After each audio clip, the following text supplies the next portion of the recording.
মদিনাওয়ালা যে নবী এত কষ্ট করেছেন ইসলামের জন্য, এই খানায় কাবা যখন বিলাপনে শেষ হয়ে গিয়েছিল, মিশে গিয়েছিল, কোনো চিহ্ন ছিল না রে বাবা।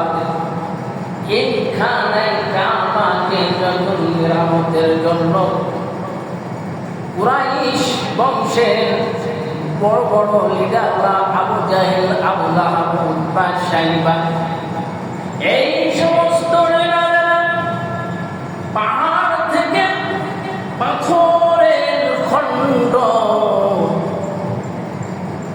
সবাই ধরে এনে বহন করে করে যখন আনবে আওয়াজ করে গিয়েছে, তৎকালীন যুগের লোকেরা তারা মনে করত আমাদের যে পোশাক আছে, এই পোশাক, এই জামা, এই ব্যবহৃত কাপড়গুলো না পাক, কথা বুঝলেন, কাপড়গুলো না পাক কি করতে হবে?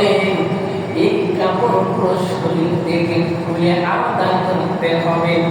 এরপরে খানায় কাবার ওই পাথরগুলা এনে সুন্দর করে ওখানে সাজাইতে হবে।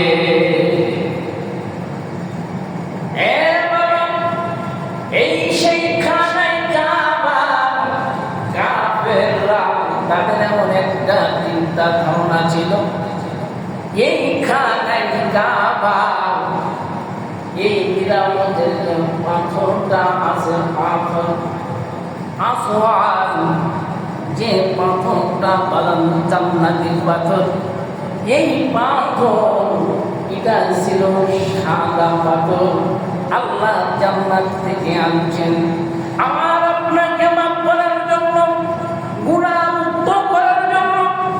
আমার মালিক আল্লাহ এমন একটা পাথর দিলেন, খানায় কাবার ওখানে লাগিয়ে দিয়েছেন।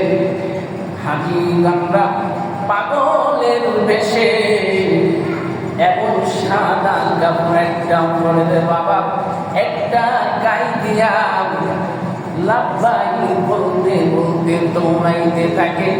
খানায় কাবার সাতটা চত্বর দেয়, চত্বর দিয়া দিয়া আল্লাহুম্মা লাব্বাইক বলে বলে সাতটা চত্বর দেয়। হাজি সাহেবদের মূল উদ্দেশ্যটা কি? ওই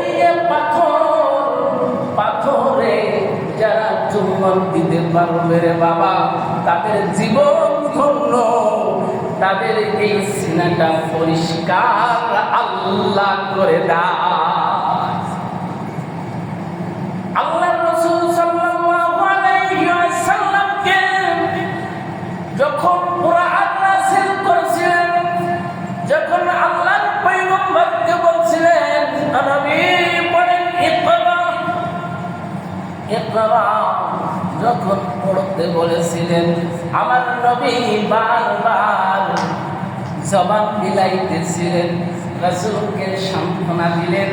জিবরিল আমিন সিনার থেকে এরকম সিনারে যখন চাপ দিয়ে ছেড়ে দিলেন, আমার নবী পড়া শুরু করলেন।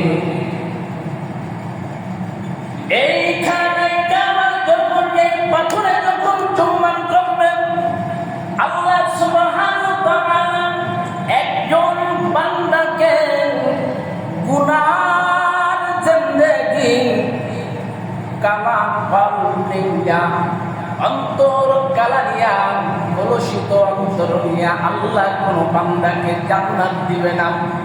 এই জন্য রে বাবা দেখবেন যারা ওখানে যায়, আল্লাহ পাক রব্বুল আলামিন যাদেরকে কবুল করছেন, যাদের চোখের পানি অশ্রু ঝরে আল্লাহর কাছে কান্না করে, আল্লাহ খানায় কাবা না দেখাইয়া আল্লাহ তুমি আমাকে দুনিয়ার থেকে নিও না। কেন বাজান কবরে ওই খানায় কাবায় কোন বান্দার চক্কর দিতে দেরি আছে, আল্লাহ বান্দাকে মাফ করতে দেরি করে না। এই জন্য আল্লাহর পয়গম্বর বলেন, মান যারা কবরি ওয়াজাবাত লাহু শাফাআতি। আল্লাহর পয়গম্বর বলেন, কোন উম্মত আমার কবরের কাছে আয়েশা জিয়ারত করলো, আল্লাহ সুবহানাহু ওয়া তাআলা পয়গম্বর বলেন, আমার কবর আমার উম্মত জিয়ারত করলো, আমি রাসূলের জন্য তার জন্য সুপারিশের জন্য ওয়াজিব হয়ে যায়। এই জন্য ভালো করে বুঝতে হবে, আশিকে রাসূল হয়েছে, হুব্বে রাসূল, রাসূলের মুহাব্বত, রাসূলের আকর্ষণ যদি অন্তরে ধারণ করতে হয়, লালন করতে হয়, তাহলে খানাই কাবা আমার রাসূলের রওজা না দেখা যেন আল্লাহ দুনিয়া থেকে একজন মুসলমানদেরকে আল্লাহ যেন নিয়ে না যায়। আমি দুরূদ সালাম আল্লাহ করতে দিশারি জান্নাতের কান্ডারি দুনো জাহানের সরদার আকাই নামদার তাজদার মদিনা হুজুর আকরাম সাল্লাল্লাহু আলাইহি ওয়াসাল্লাম, সবাই বলে সাল্লাল্লাহু আলাইহি ওয়াসাল্লাম। আল্লাহ পাক রব্বুল আলামিন কুল কায়নাতকে এমন ভাবে সাজিয়েছেন, আমার আপনার নবীকে আনার আগে, পাঠানোর আগে আল্লাহ পাক রব্বুল আলামিন যুগে যুগে নবী রাসূল পাঠিয়েছেন। শেষ নবী, আখেরি নবী, আমার আপনার নবী খাতামুন নবীয়িন হুজুর আকরাম সাল্লাল্লাহু আলাইহি ওয়াসাল্লাম। এই নবী এত দামি নবী, পূর্বে যুগের নবীরা পর্যন্ত দোয়া করছে, আল্লাহ আপনি আমাকে নবী না বানিয়ে, রাসূল না বানিয়ে, আখিরি জামানার নবীর উম্মত যদি বানাইতেন তাহলে আমি দামি হতাম। কারণ হচ্ছে যে হাসরের ময়দানে আমার আপনার সাক্ষী হবে, আমরা সাক্ষী দেব পূর্বের নবী উম্মত এবং নবী সহ আল্লাহ রব্বুল আলামিন জান্নাত দিবেন। দেখেন, শুধু নবী নয়, এই জন্য কথা সামনে আল্লাহ সুবহানাহু ওয়া তাআলা যাদের উপরে মাল দিয়েছে, মালের নিসাব দিয়েছে, মক্কা মদিনায় বাংলা থেকে আমল ফেলে করে ঘুরে আসতে পারবে এমন অর্থ যদি থাকে, তার উপরে হজ, হজে আকবার, হজে আইন, হজ করতে হবে। অনেকে যায় না, উমরায় করতে, আসলে উমরায় করতে গিয়ে ছোট হজ অর্থাৎ হজে আকবার আর হজে আসগার, ছোট হজ উমরা সফর বলা হয়। উমরা করলে বড় হজ কি আমার আপনার থেকে কি সাবেত হয়ে যাবে? হুকুম বাতিল হবে? আপনি ফরজ নামাজ না পড়ে আপনি সকাল থেকে সন্ধ্যা পর্যন্ত শুধু নফল নামাজ নিয়ত করলেন, নফল নামাজ পড়লেন, তারপরে শত নফল নামাজ থেকে একটা একটা ফরজের সমতুল্য হবে। আর ফরজ তো ফরজ। এজন্য আল্লাহ আমাদের সবাইকে বোঝার তৌফিক দান করুন। আল্লাহ রাসূল সাল্লাল্লাহু আলাইহি ওয়াসাল্লাম বলেছেন, যারা হজ করবে না, যাদের উপরে হজ ফরজ, এরা ইহুদির মরুক আর নাসারার মরুক, আমি রাসূলের কোনো আসে যায়। এটা অনেক ব্যথার কথা। অনেকের অর্থ আছে, সম্পদ আছে, যে সম্পদ জীবনে কোনোদিন কাজে লাগে না। অনেকের সম্পদ আছে না, কাজে লাগে না, তার একদিন হাত থেকে একটু যদি বিক্রি করা হয়, মক্কা মদিনায় ঘুরে আসে, তারপর অর্থ থেকে যায়, তারপর হজ করবে, বলে যে এখনো সময় হবে না। সময় কত হবে?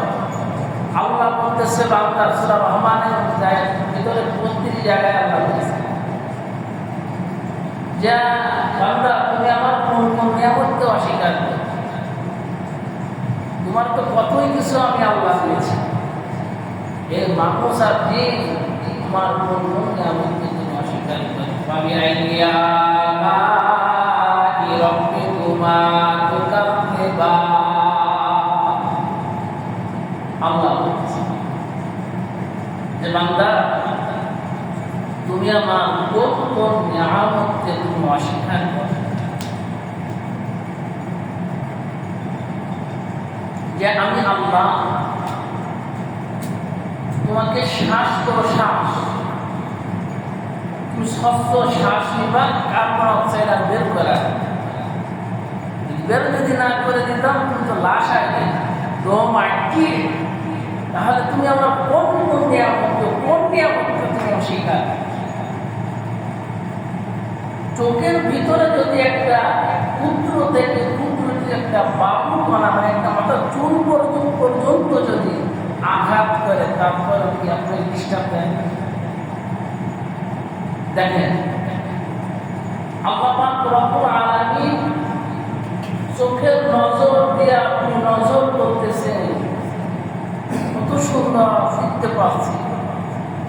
এই নিয়ামতকে যদি আপনি কেমন পর্যন্ত যদি সিজদায় থাকেন, তারপর আল্লাহর নিয়ামতের শুকরিয়া আদায় করা শেষ হবে। এই কাম দ্বারা আপনি কথা শ্রবণ করতেছেন, এই কানের এই শ্রবণ কর্ম দ্বারা যে শ্রবণ করবেন, এই নিয়ামতের কি আপনি শুকরিয়া আদায় করতে পারবেন? যার কানে শোনা তার কাছে জিজ্ঞাসা করে দেখবেন যে কানের কত দাম। যাদের জবান দ্বারা আপনি কথা বলতেছেন, অনেকের আওয়াজ নাই কথা বলতে পারে, সব কিছু ঠিক আছে, সেটা সব আমার মালিক সেট করে দিয়েছে, ভিতর থেকে আওয়াজ বের হয় না। এই নিয়ামতে যদি বান্দা যদি আল্লাহর কাছে যদি চাইতো যে আল্লাহ তুমি যে এই নিয়ামত দিয়েছ, তাহলে বান্দা কি আল্লাহর হুকুম থেকে গাফেল হতো? আল্লাহ বলতেছেন ফাবিআইয়ি আলাই রাব্বিকুমা তুকাজ্জিবান, বান্দা তুমি আমার কোন কোন নিয়ামতকে অস্বীকার করো। আমি আল্লাহ তোমাকে কত সুন্দর ভাবে কথা বলার শক্তি আমি আল্লাহ দান করেছি। আমি আল্লাহ তোমাকে শ্বাস প্রশ্বাস নেওয়ার মতো সুযোগ আমি আল্লাহ দান করেছি। অক্সিজেন নাও, 1 ঘন্টা বাঁচার জন্য অক্সিজেন যদি বান্দা ক্রয় করতে হবে, লাইট সামনে দাঁড়ায়, আমার থেকে আপনারা ভালো বুঝতে পারবেন। আপনাদের জ্ঞান গরিমা আল্লাহ অনেক দিয়েছেন, বুঝার শক্তি দিয়েছেন, বাবা সহানুভূতি আপনাদের ভিতরে না আছে। বান্দা যদি চিন্তা করত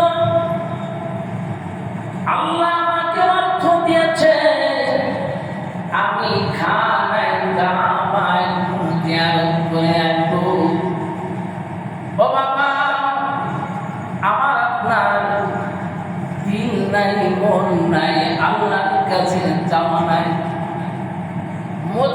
মদিনাওয়ালা যে নবী এত কষ্ট করেছেন ইসলামের জন্য, এই খানাই কাবা যখন বিলাপনে শেষ হয়ে গিয়েছিল, মিশে গিয়েছিল, কোনো চিহ্ন ছিল না রে বাবা।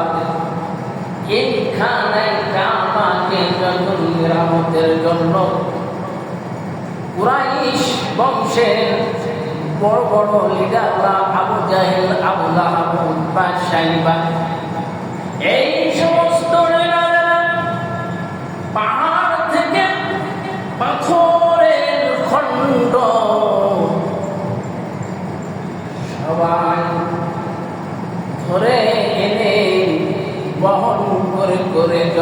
থামবে, আওয়াজ করে গিয়েছে।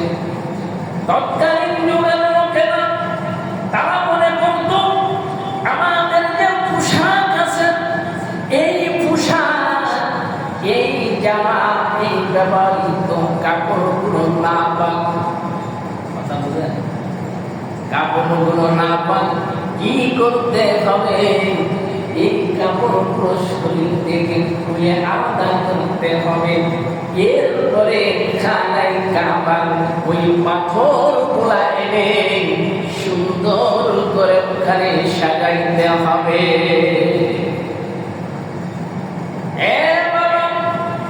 এই সেই খানায় কাবা, কাফেররা তাদের এমন একটা চিন্তা ধারণা ছিল, এই খানায় কাবা, এই বিরামদের পাথরটা আছে, পাথর আসওয়াদ, যে পাথরটা বলেন জান্নাতি পাথর, এই পাথর এটা ছিল সাদা পাথর, আল্লাহ জান্নাত থেকে আনছেন আমার আপনাকে মাফ করার জন্য, গুনাহ মুক্ত করার জন্য। আমার মালিক আল্লাহ এমন একটা পাথর দিলেন, খানায় কাবার ওখানে লাগিয়ে দিয়েছেন। হাজিগণরা পাগলের বেশে এমন সাদা কাপড় একটা পরে দে বাবা, একটা গায়ে দিয়া লাভবাই বলতে বলতে দৌড়াইতে থাকে। খানায় কাবার সাতটা চত্বর দেয়, চত্বর দিয়া দিয়া আল্লাহ লাভবাই বলে বলে সাতটা চত্বর দেয়। হাজি সাহেবদের মূল উদ্দেশ্যটা কি? ওই পাথরে যারা চুম্বন দিতে পারবে রে বাবা, তাদের জীবন ধন্য, তাদের এই সিনাটা পরিষ্কার আল্লাহ করে দেয়। আল্লাহ রাসূল সাল্লাল্লাহু আলাইহি ওয়াসাল্লামকে যখন কুরআন নাযিল করেছিলেন, যখন আল্লাহর পয়গম্বরকে বলছিলেন নবী পড়েন ইকরা, ইকরা যখন পড়তে বলেছিলেন, আমার নবী বারবার জবান বিলাইতেছিলেন, রাসূলকে সান্ত্বনা দিলেন। জিবরিল আমিন সিনার দেখে রাখুন, সিনাদের যখন চাপ দিয়ে ছেড়ে দিলেন, আমার নবী পড়া শুরু করলেন।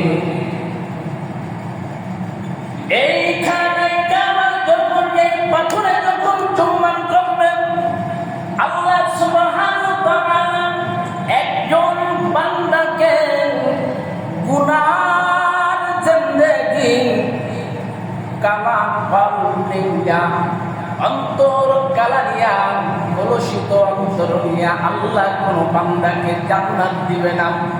এই জন্য রে বাবা দেখবেন যারা ওখানে যায়, আল্লাহ পাক রব্বুল আলামিন যাদেরকে কবুল করছেন, যাদের চোখের পানি অশ্রু ঝরে আল্লাহর কাছে কান্না করে, আল্লাহ খানায় কাবা না দেখাইয়া আল্লাহ তুমি আমাকে দুনিয়া থেকে নিও না।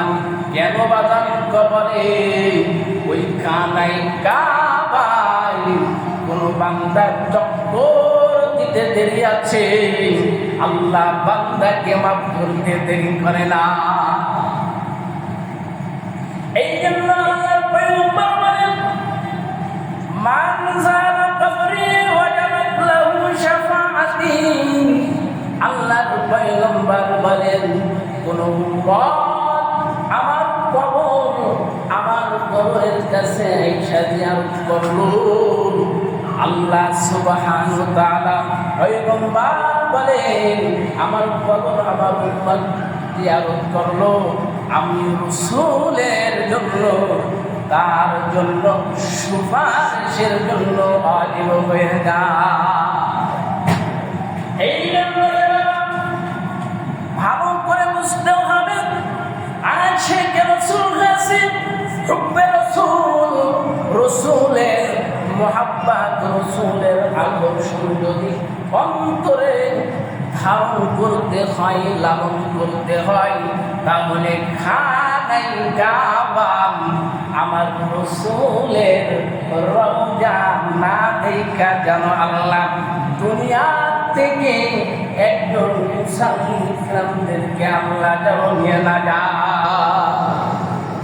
আমার রাসূল বলেছেন, মান যারা কবরি ওয়াজাবাত লাহু শাফাআতি, যে আমার কবরকে জিয়ারত করলো, যে আমার রওজাকে জিয়ারত করলো, আমি রাসূলের শাফাআত তার জন্য অনিবার্য হয়ে গেল। সুবহানাল্লাহ। আমার রাসূল বলছেন তার জন্য আমি রাসূল শাফাআত করব। ও বাবা, এই খানাই কাবা দেখেন হযরত নূহ আলাইহিস সালাতু ওয়াস সালামের পিলাবনে যখন খানাই কাবা চলে গেল, আল্লাহর নবী হযরত নূহ 950 বছর দাওয়াত দেন। 950 বছর, 950 বছর দাওয়াত দেওয়ার পর 41 রওয়ায়াতে আছে 82 ইসলাম গ্রহণ করছে। আপন সন্তান নূহ আলাইহিস সালাতু ওয়াস সালামের আপন সন্তান পর্যন্ত ইসলাম গ্রহণ করি না। ও বাবা, আল্লাহ যাকে ইসলাম গ্রহণ, ইসলামের সাথ দেন, আল্লাহ যাদেরকে ইসলাম গ্রহণ করার সুযোগ দেবে, মাইয়াতিহিল্লাহু ফাহুয়াল মুহতাদ ওয়া মাইয়ুরিদুল্লাহু ফামাইয়াহতাদিহু ওয়া মাইয়াহদিহিল্লাহু ফাহুয়াল মুহতাদ ওয়া মাইয়ুদ্লিল ফালান তাজিদা লাহু ওয়ালিয়্যান মুরশিদা। আল্লাহ একজন যাকে হিদায়াত দিবেন, আল্লাহ যাকে হিদায়াত দিবেন, যাকে ইসলাম তার কলবের মধ্যে ঢুকায় দিবেন, আল্লাহ সুবহানাহু ওয়া তাআলা ফামান তাজিদা লাহু ওয়ালিয়্যান মুরশিদা, একজন মুর্শিদ, একজন মুরব্বী, একজন অভিভাবক আল্লাহ সুবহানাহু ওয়া তাআলা মিলাইয়া দেয়। এই জন্য আল্লাহর নবী হযরত নূহ আলাইহিস সালাতু ওয়াস সালাম উম্মতদেরকে দাওয়াত দেন। 950 বছর দাওয়াত দিয়েছে। দিনে দিনে উম্মতেরা আল্লাহর নবী হযরত নূহ আলাইহিস সালাতু ওয়াস সালামকে ধাওয়া করে, মারধর করে। রাতে আল্লাহর নবী হযরত নূহ পাহাড়ের চূড়ায় যাইয়া আল্লাহ পাক রব্বুল আলামিনের কাছে কান্না করে, আয় আল্লাহ, আমার উম্মতেরা আমার কোনো কথা শুনে না রে মালিক। ও মাওলা, তুমি যাদের কাছে আমাকে পাঠিয়েছ এরা তো আমার কোনো কথা শোনে না। হযরত নূহ আলাইহিস সালাতু ওয়াস সালামের পূর্বের নাম ছিল আব্দুল গফফার। আল্লাহ সুবহানাহু ওয়া তাআলা আব্দুল গফফার বলে হযরত নূহ আলাইহিস সালাতু ওয়াস সালামকে আল্লাহ ডাক দেন না। আল্লাহ নূহ বলে ডাক দিয়েছে না আয়ালা নওহাতান, করন্দনকারী। আল্লাহ সুবহানাহু ওয়া তাআলা করন্দনকারী বইলা ডাক দিয়েছে নূহ বলে ডাক দিয়েছেন। আব্দুল গফফার বলে আল্লাহ ডাক দেন নাই, করন্দনকারী বলে ডাক দিয়েছেন। আল্লাহর নবী হযরত নূহ আলাইহিস সালাতু ওয়াস সালামের এই বিলাবনে খানাই কাবার যে মুফিদ ছিল, পানির বাড়িতে এটা ভেঙে মিশে যায়। অনেক ইতিহাস রয়েছে। হযরত ইব্রাহিম আলাইহিস সালাতু ওয়াস সালাম, জাতির পিতা হযরত ইব্রাহিম আলাইহিস সালাতু ওয়াস সালাম, মিল্লাতা আবিকুম ইব্রাহিম ওয়া সাম্মাকুমুল মুসলিমিন, মুসলমানদের পিতা, জাতির পিতা, জাতির পিতা হযরতে ইব্রাহিম আলাইহিস সালাম যখন এক আল্লাহর একত্ববাদের দাওয়াত দিয়েছেন, হযরতে ইব্রাহিম আলাইহিস সালামের উপরে নির্যাতন শুরু করেছেন। অগ্নিকুণ্ড নমরুদ কিভাবে আল্লাহর পয়গম্বর আল্লাহর খলিলকে কিভাবে দেখেন নির্যাতন করেছে, চড়কগাছ বানিয়েছে, এই আগুনের ভিতরে ফেলবে। দেখেন ফেরেশতারা এমন ভাবে ঘেরাও করছে, এই আল্লাহ পাক রব্বুল আলামিনের হুকুম। ফেরেশতারা ইব্রাহিম আলাইহিস সালামকে বলে, ইব্রাহিম তুমি আওয়াজ দাও, এই পানি এই আগুনকে দিল দরিয়ায় ফেলে দিব, এটাকে নিবাইয়া দিব। ইব্রাহিম আলাইহিস সালাম ফেরেশতা, তোমরা আমার কাছে বলো, আমার মালিক আমার আল্লাহ আমার বন্ধুকে আমাকে দেখে না। দেখেন কত পরীক্ষা রয়েছে, এই আগুনের ভিতরে ফেললেন। ইব্রাহিম আলাইহিস সালাম যখন চড়কগাছ বানিয়ে যখন ফেলে দিলেন, আল্লাহ ওয়াদার কুল্লা ইয়া নারু কুনি বারদান ওয়া সালামান আলা ইব্রাহিম। মুসলমান বোঝা দরকার, এই আগুনকে সম্বোধন করে বললেন, আগুন ঠান্ডা হয়ে যাও। আগুন ঠান্ডা হয়ে গেলেন। দেখেন আল্লাহ পাক রব্বুল আলামিন হযরতে ইব্রাহিম আলাইহিস সালামকে কি পরীক্ষা দিলেন, এমন পরীক্ষা দিলেন, এমনে এমনে আল্লাহর খলিল হওয়া যায় না, আল্লাহর বন্ধু হওয়া যায় না। আল্লাহর সঙ্গে সম্পর্ক কিছু পেতে হলে কিছু দিতে হয়, সম্পর্ক করতে হলে কিছু সময় বাবা দিতে হয়। আল্লাহর পয়গম্বর ইব্রাহিম আলাইহিস সালাম রব্বি হাবলি মিনাস সালিহিন এমন ভাবে দোয়া করলেন, আল্লাহ একটা পুত্র সন্তান দান করো। আল্লাহ পাক রব্বুল আলামিনের কাছে হযরতে ইব্রাহিম আলাইহিস সালাম দোয়া করলেন, আল্লাহ সন্তান দান। বার্ধক্য বয়সে যাইয়া আল্লাহ পাক রব্বুল আলামিন ইব্রাহিম আলাইহিস সালামকে একটা সন্তান আল্লাহ দান করলেন। বাবা আগামী জুমায় আলোচনা শোনাইব। আমার যে মূল আলোচনা ছিল রে বাবা, আল্লাহর পয়গম্বর বলেছেন, মান যারা কবরি ওয়াজাবাত লাহু শাফাআতি। আল্লাহর পয়গম্বর কবর যারা জিয়ারত করবে, রাসূল বলছেন আমি রাসূলের তাদের শাফাআত আমার জন্য ওয়াজিব হয়ে যায়। এই জন্য আল্লাহ বলেছেন, বান্দা তুমি আমার কোন কোন নিয়ামতকে অস্বীকার করবে, আমি আল্লাহ তোমার চোখের জায়গায় চোখ রাখছি, কানের জায়গায় আমি আল্লাহ কান রাখছি, নাকের জায়গায় নাক রাখছি, জবানের জায়গায় জবান রাখছি। ও বান্দা তোমাকে সব কিছু ব্রেনের জায়গায় ব্রেন রাখলাম, দিমাগ সব কিছু দিয়া আমি আল্লাহ সিটাপ করেছি। ওয়ালাকাদ কাররামনাহু বানি আদম, বানি আদমকে আমি উত্তম করে আমি আল্লাহ পাক রব্বুল আলামিন সম্মানিত করে দুনিয়াতে সৃষ্টি করেছি। আমি এমনে আমি খামাখা কোনো বান্দাকে সৃষ্টি করি নাই। আবা হাসিবতুম আন্নামা খালাকনাকুম আবাসা। বান্দা তোমাকে আমি কি অনার্থ সৃষ্টি করছি কি বান্দা? আমি অনার্থ তোমাকে আমি সৃষ্টি করি নাই। ও বান্দা, আমি তোমাকে সৃষ্টি করেছি আমি স্রষ্টার গোলামি করার জন্য।